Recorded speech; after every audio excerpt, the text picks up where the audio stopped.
How much time do you spend every day working on your dream? In the last 90 days, how many books have you read? In the last year, what new skill or knowledge have you acquired? What kind of investment have you made in you?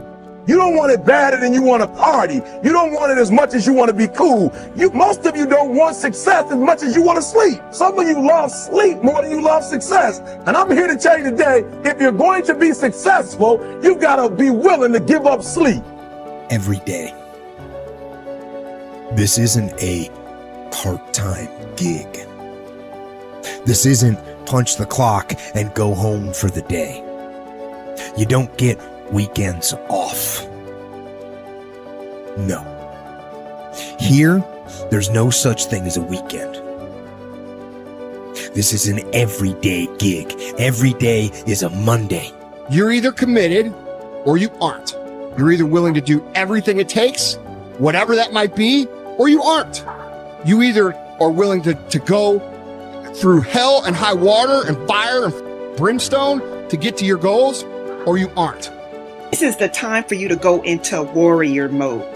The dreams that you have are not going to fall into your lap. We all want that. We all want the easy route. We all want it to happen fast. But the truth is that you've got to be willing to fight for what you want. And sometimes the person that you have to check is yourself. It doesn't matter what you don't have now because you can go get it. But it starts today. It starts with a commitment. It starts with a principle. It starts with a discipline. It starts with effort. It starts with energy. It starts with an idea that you're going to make today count. Develop yourself, weaponize yourself, teach yourself to be so good at something that is necessary to serve in the area of your dream that now you're never even thinking about your comfort zone. Whatever you resist persists, but if you ask the right question, not why is this happening, but what is this here to teach me? What is this here to teach me? It puts you in the place and space to get the lesson you need. The things that you went through getting there give you the tenacity to stay there. The fight is your friend. To work on yourself daily. Work on the way you look at the world around you. Look at solutions rather than focusing on all the problems. Don't listen to its lies about what might happen if you try that new thing, and just try it. You do this and you are constantly getting stronger than that enemy within. And I may make a mistake, but I own it radically, emphatically. I don't play the blame game. If I was wrong, I claim it and I move forward.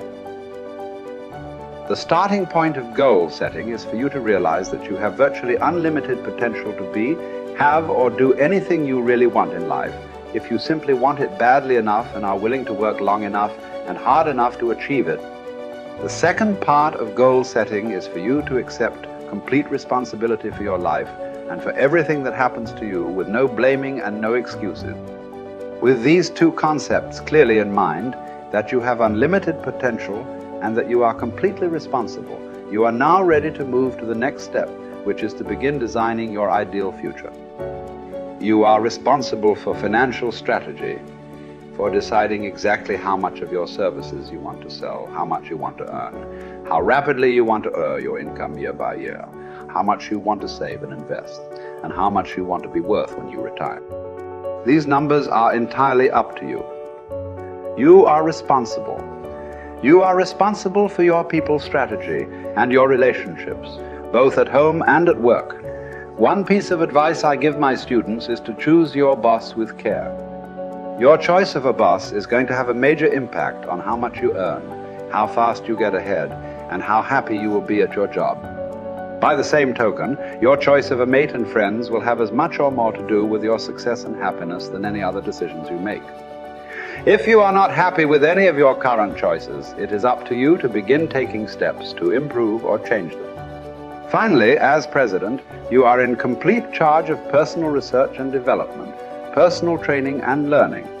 It is up to you to determine the talents, skills, abilities, and core competencies you will need to earn the kind of money you want to earn in the months and years ahead. It is then your responsibility to make the investment and take the time to learn and develop these skills.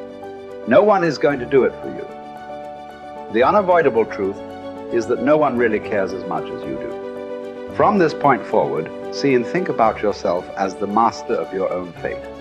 See yourself as completely in charge of your own life. See yourself as the president of your own personal services corporation. See yourself as a powerful person, completely self-determined and self-directed. Refuse to whine and complain about things that happened in the past, which cannot be changed. Instead, orient yourself toward the future and think of what you want and where you are going. Above all, think about your goals. The very act of thinking about your goals makes you positive and purposeful again. And if you decide today to go for the apple instead of the Hershey bar, I'm telling you, you have begun the process of turning your life around. And if you keep up that process, not only with your health habits, but with your money habits and with your communication habits, with your sales habits, management habits, and every other habit that you've got, if you'll start that process, eliminate the errors and replace it with disciplines practiced, I'm telling you, you can start this process of life change immediately. After today, you don't ever have to be the same again. Only by choice. You don't have to walk out of here the same as you walked in today. Only by choice. You can start a whole new process. And you say, well, Mr. Owen, is it that simple? Yes, it's that simple. Where else would you start but with an apple? You don't have to start with something staggering, and everybody has it within their power. What was so happy for me to find out at age 25, Mr. Shove said, Mr. Owen, you don't have to change countries. But you do have to change philosophy.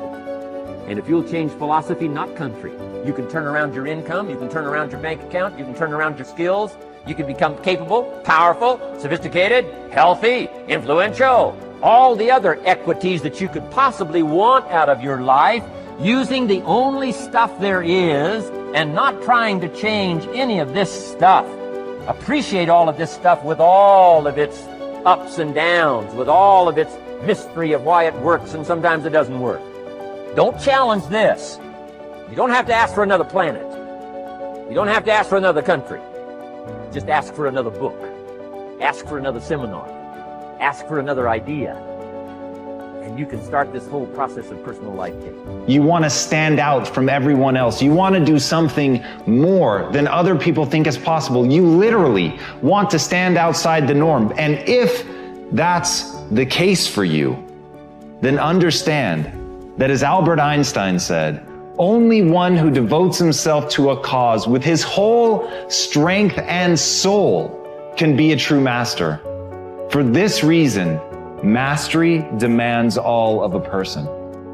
If you want to get great, if you really want to make a skill set your own, if you want to be able to do something, and at the end of the day, if you want to transform the world, if you want to make grand changes, if you want to do all of that all the empty words that people spout all the time, let me tell you, the only thing that's going to separate you from all the other blowhards who are just talking words and will never do anything is to give yourself over completely, to let that obsession, let that thing that you love completely consume you. And in that, your only chance to really become great lies. You know, if you want to have a fully charged life, you have to start looking forward to things again. You have to get excited about tomorrow again. You have to see your life developing again. You have to set yourself on a path where you're step by step progressing every single day, so you know tomorrow's going to be better than it was today.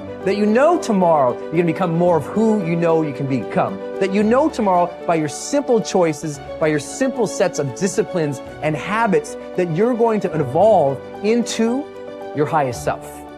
And that is the path of the charged life. This constant engagement with the best within us, of pushing ourselves, but with that purpose and that progress of hoping to become our highest selves. And when you live in that place and you sense that every single day, that's the magic. That's what life should feel like. That's what I think we all deserve. And maybe we ought to start aiming and challenging ourselves just a little bit more to get there.